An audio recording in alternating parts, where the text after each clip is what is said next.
ছাদ বাগানের পুদিনা পাতা বিশেষ একটা প্রয়োজনে আমি আজকে বেশ কিছু পরিমাণ তুলছি, একটা একটা করে তুলছি আর কি। যে আমার গাছে এত পরিমাণ পুদিনা পাতা হয়েছে আলহামদুলিল্লাহ, মাশাল্লাহ। মানে কি বলবো, এই যে পুরা রমজান মাসে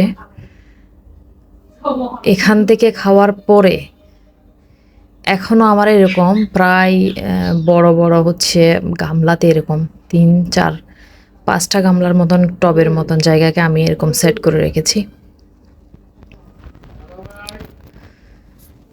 আমার ছাদ বাগানের পুদিনা পাতা মাশাল্লাহ, মানে এটা কোন সময় আমরা 7 বছর আগে কয়েকটা ঢাল লাগিয়েছিলাম, সেখান থেকে মানে আল্লাহর অশেষ দয়ায় মানে হতে হতে এটার এই জাতটা, এই বীজটা আর কখনো শেষ হয়নি। আসলে সঠিক এবং পরিপূর্ণ যত্ন যদি করা যায় তাহলে অবশ্যই হচ্ছে আপনার পুদিনা পাতা অনেক দিন লাস্টিং করে আর কি।